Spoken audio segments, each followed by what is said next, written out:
so next we're gonna go ahead and build a box for this tree. What I have here is some fence board that I just cut down. I'm making I think it's a 10.5 by 10.5 box. This is cedar. I know it's a little expensive, and I know the prices of wood is just a little higher than we like, but the advantage of cedar is that these will last a lot longer than plywood or any other kind of wood you'll use. If that's not an issue for you, that's fine. You know, you can use a different kind of wood, but just expect for that box to break down, you know, maybe 1 to 2 years. A gentleman that I learned this from on YouTube, he said that these will last up to probably 5 years, and that's watering every day. So this is really good stuff to use. So this is just a Western red cedar, I believe, and it smells really good too. So yeah, we're gonna go over and assemble the box and get that tree in here. Here's one of these. I don't have a garage, as you can see. Maybe in my next house, but I do have some tools to get me by. So if you have a table saw, miter saw, you are lucky. But just to show you, you can do this with just a little bit of a couple things. Got a clamp here. I got a drill with a countersink drill bit on it. I use a countersink so that it helps reduce the cracking of the wood. And these are thin boards, so that is something to, you know, be mindful of.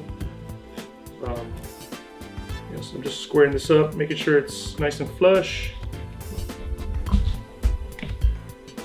Yeah, if you have a table saw, miter saw, you are lucky. And you can rip the wood to get the exact pieces you want. But I don't have those abilities. But this does the job fine.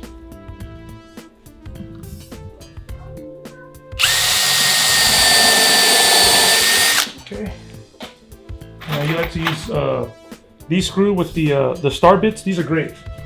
I love these because I always mess up those other types of screws. So got my impact driver here. Boom. Take this off.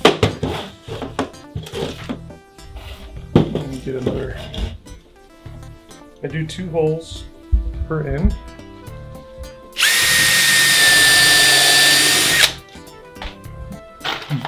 Another tool that's helpful that I saw the gentleman that I learned this from, he had a nail gun. That will reduce your time even more. If you got a nail gun, you can just get them right in there. This here.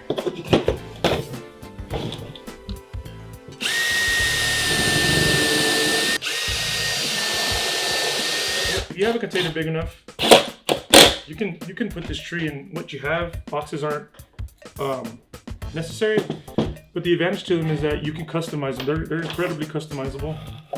So you just measure out the roots of the tree that you need a box for, and you just go ahead and you make the appropriate size box for it. That's the beauty of these things. And if you use cedar, like I said, they will last you a good amount of time. So you could potentially have up to maybe you could train up to maybe like 2 trees in here, depending on how long you're going to leave them in here for. And I like to play with tools and make things, so that's fun too. It's also be a cool project. You have a kiddo at home, just get them to help you make some boxes. That's what I did with my son.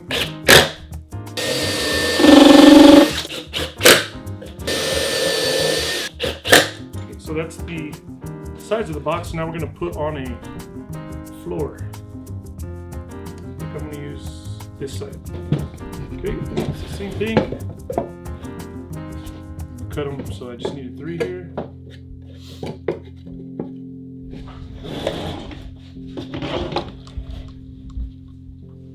Get these in here.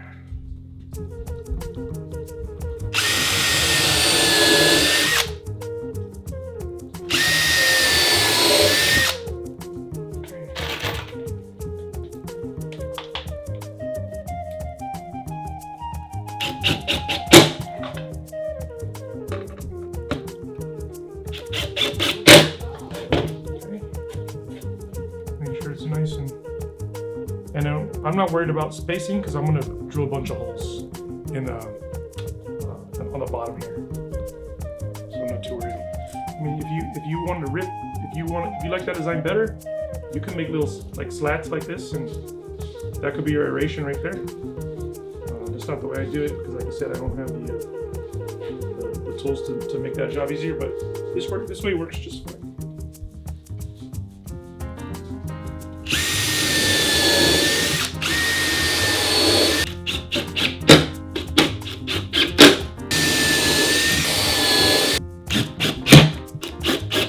Okay, and just 2 more at the ends.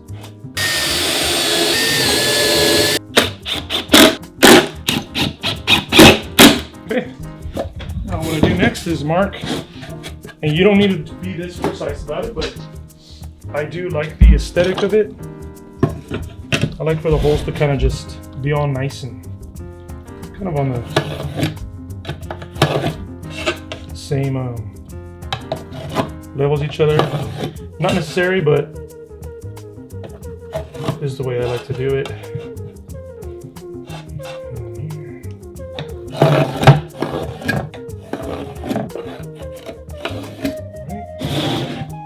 Just making a grid here, and I like to. I'm gonna drill holes where the lines intersect with each other.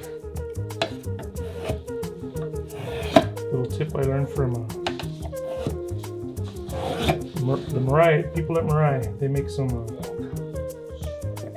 They have a high level of craftsmanship, so I like that. So I kind of follow their model with these holes.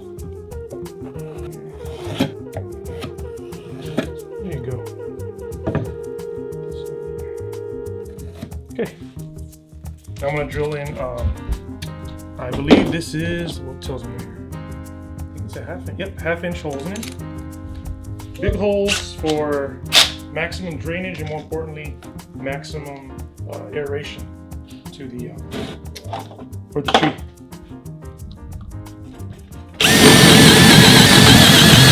So I'm just putting the holes in where the lines intersect.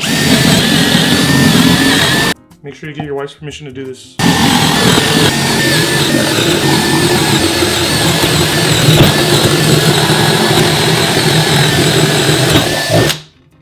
Okay, there you have it. As you can see, it has just a nice, pretty, just evenness to it. All right, so here's the box built, and here's this ground-grown, homegrown tree, and it worked out just perfectly. It just, boom, there you go. Look at that. That is just perfect right there. So we're gonna fill it up with soil now, and so what I would usually do is do a trunk chop, but instead of doing that today, I'm gonna wire it in with these limbs up here, because like I said, I might want to keep this trunk. I might be like, hey, that's kind of cool. I can carve it. I just like the way I like the character of it. But I might want to air layer later, so I'm giving myself options. So I'm gonna get it in here, and then I'm gonna anchor it. So what I got here is this is a mix of perlite and potting soil. I like to use high quality potting soil. I use Fox Farms. That's a great brand. They are expensive, but like I said, you just use what you have. It doesn't need to be this expensive stuff. Just long as it drains well, and you have the organics in there to help to aid the tree in growth, and most importantly, does the soil have the ability to hold on to nutrients, things like that. So those are all important. So, but that's what I use. Just letting you know that that's out there. It's available to you. And I'm just gonna fill this box up with some good old soil here. And I like to make a mound in the middle. So, and it's just how we do it when we're putting a tree in an actual bonsai container. This mound is gonna ensure that it's gonna minimize the chances of air pockets in these odd places, you know. So I kind of make a little mound. Actually, I might want to make it just a little bigger. There you go. And then I get it. This might be a little weird because it is a kind of a perfect fit, but it'll work, I believe. Boom, there you go. So you have a little, I kind of like to do a little wiggle. Look at that, there. Just to make sure that I'm getting that cone right under the tree. and all these wonderful fine roots that is going to support the tree going forward. I tuck in there neatly. You notice I didn't cut these really long roots back because these fine feeder roots is they're very that's what you want for sure. So just tuck them in nice and gently.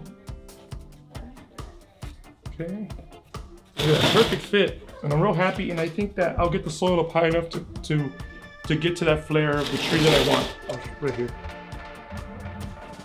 So I'm gonna go and just give it some support right here with this other hand, and I'm going to fill her up. And another little tip for you, another great soil ingredient is pumice. So you can make the same blend I have here, potting soil with some pumice. Pumice is heavier. It doesn't float, so it won't wash away when the water, if it goes over the lip of the pot. So it's great. And the reason why weight is really important sometimes in pots is because, if you got a pot with this very light mixture like I have here, it could be prone to falling over. But we don't really have the problem with this pot because it is very short, so it'll be fine. And I'm gonna anchor the tree into the pot. This thing ain't going nowhere when I'm done. But pumice, that's another great soil particle to use. And it is a little heavier, like I said. But perlite is cheaper, so I like it. I like it for that reason. But I do like to use pumice in some of my trees. Just helps a little bit. So I'm just going around here. I got some delicate roots in here. I don't want to just mash them up with any tool. So I'm just gonna use my fingers just to kind of get that soil under there, just being gentle. And it needs a little more over here. And as you can see, as you get soil in the pot with this tree, I don't really need to hold it so much anymore. So it is nice to freeze you up. Not all the time. Sometimes you got trees that are leaning to one side a lot, and that's when you're gonna need to be a little creative and get a 2x4 or something to stabilize it while you're working the soiling. So that looks good to me for now. And then I'm gonna go and show y'all how I tie them in. So, get your drill here again. A little, a lot smaller of a bit. I have one here somewhere. Ah, there it is.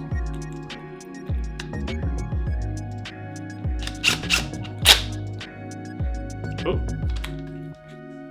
Get a little more. There you go. Okay. And so what I'm going to do is, using some wires, I'm going to anchor this tree to the pot. I anchor from 3 different ways if I can, and that seems to do the trick most of the time. So you can see, if I just watered it and called it a day, a nice good wind is just going to knock this out. No good. So I'm going to see what branches I have here. So I'm going to start right here. I'm going to anchor right here first. So I'm going to go ahead and drill a hole through the box.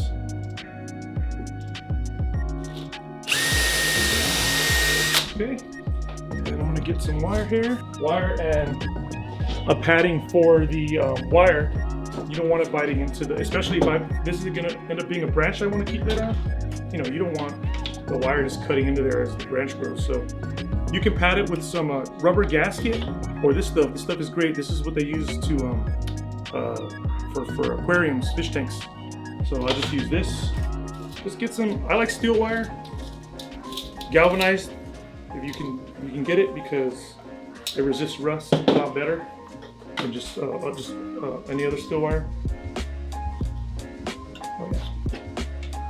To make this a little more work with me, I cut little notches in there so that I can go around the trunk or branch a lot more easier. Here, and tie it around the anchor point, like so. Get some handy dandy pliers here, and give her a few twists.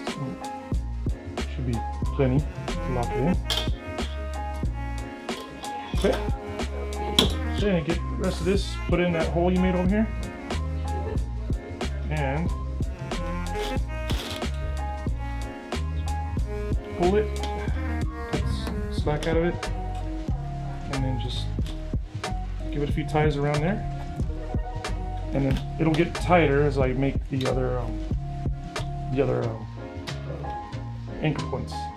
And see that piece of plastic is protecting this branch from any damage in the future. You still need to watch out with it, of course, but yeah, you can rest assured it'll be fine for until this tree can support itself with all the roots in the box. Or you can leave it on there just if it makes you feel better. It might be a wise idea to leave it on for the remainder of its life in the box, just in case. Or I guess when the roots get when they fill up the box, you can root it from the bottom under the box, like we usually do in bonsai pots. Okay, so I'm gonna do just like 3 more of those. I think 3 is the trick. It's kind of the magic number for this technique. I used to do everything the hard way. I used to anchor every tree with, it had to come through the bottom of the pot. Not necessary, especially you saw those roots. I don't have anything to tie it to, man. It's just gonna be a nightmare, pain in the butt. So I really like this technique better.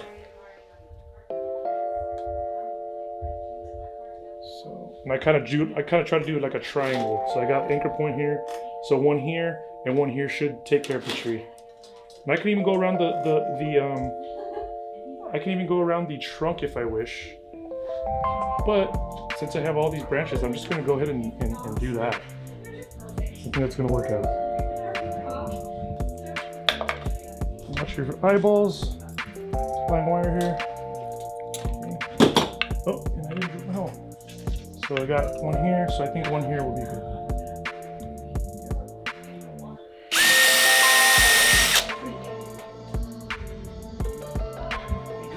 Okay. This steel wire is we're so used to using copper and annealed copper and aluminum, so this steel wire is a different beast. So you'll get used to it, but yeah, pliers are really handy to help you get the grip of it and everything. So you see, now that I have this side tied in, I'm gonna go ahead and pull this over here. Look at all that I got right there. So when I'm pulling, and I'm working with this, so I can go ahead and give it a pretty good pull, and then I kind of push it up like that, and I feel like it kind of helps set the wire. Like, I think I get rid of some slack when I do that, and then cut, and it's very simple. And then one more, and I already got tons of stability in there. A lot more. But I think with the next one, it should be pretty long. So I'm gonna do one more here, and I think I'm gonna use the same branch over here. We'll see. Maybe I'll need to add another one. But I think this will be it. Okay. Get your tubing here, cut it. Make the little notches here. And I'm going to tie around the same branch over here. I'm going to back this one out just a little bit.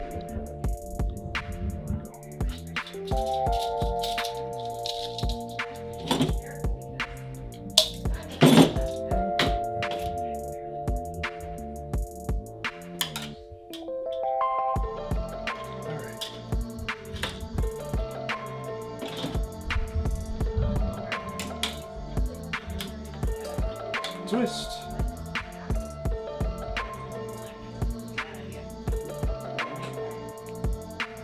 There we go. Here.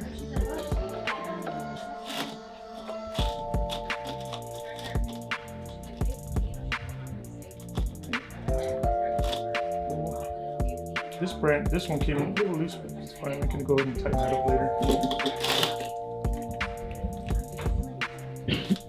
Pull here and bring it up.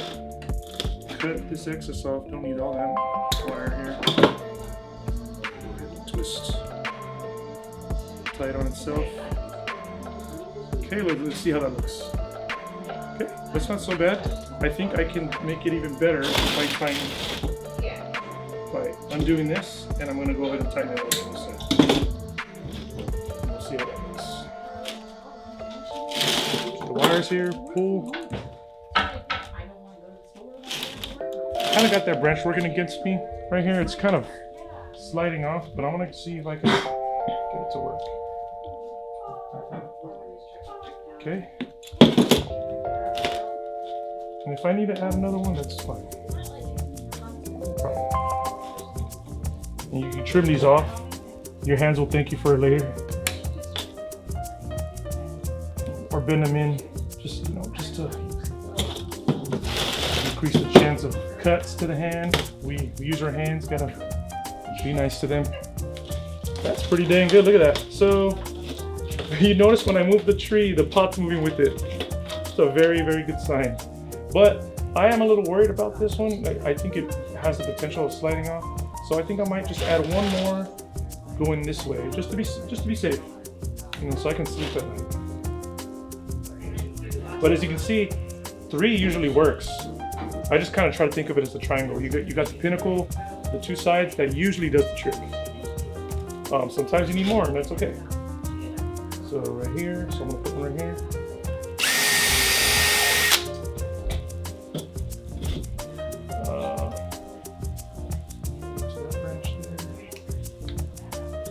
Yeah, and I hope y'all can use this different way of wiring in trees, because I scratched my head for a few years. And I was like, well, if I don't have a lot of roots on this tree, then like how are they doing it? But when I was watching people do it with these trees that they've had trained for years, they have just a whole block of roots that they can just easily tie a wire around. But a lot of my material is raw, it's young, and as you can see, when you collect things, you're not going to have that perfect root ball. So this is a great way to do this, to tie trees in securely, and then when they get that root ball later on, then you can go ahead, you can really cinch them down on the bottom, like how we usually do it. But this works great. This works great for me. It saves me a lot of time. I learned this technique from Andrew Robson. And he's a wonderful artist and deciduous artist. So, if it's good enough for Andrew Robson, it's good enough for me. And I'm gonna go ahead and put it in here. All right. And then, and see, I think I'm having the same problem. Okay, no, we're good. We're good. If I have tension on this line, that should not slip anywhere. Okay, and then cut some line off here. Wrap it around.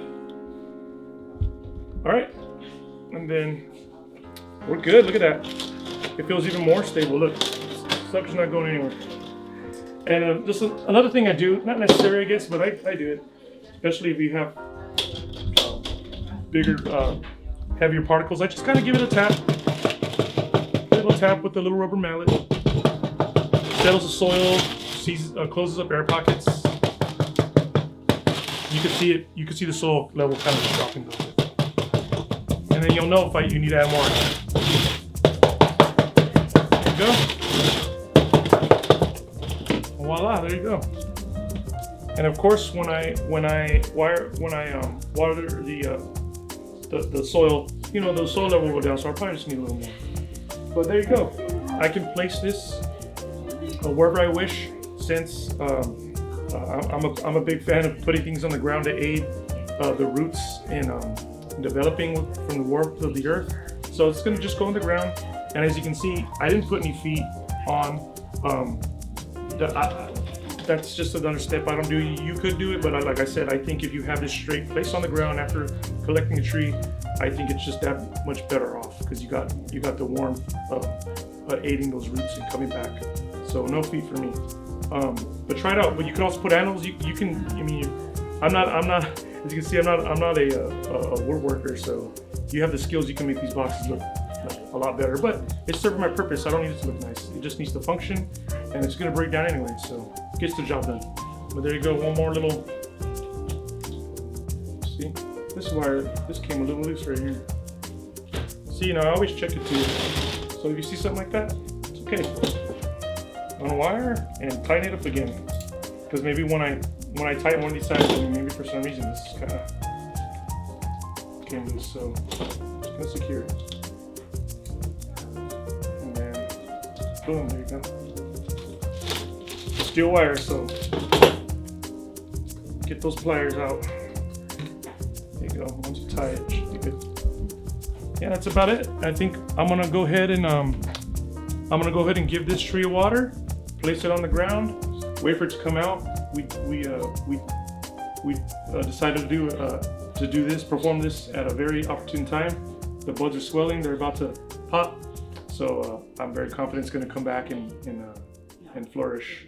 And maybe y'all can come back and see this tree's journey along with the other ones. And we'll see what I do. Am I gonna air layer, or am I gonna keep this as a characteristic in the tree? I don't know.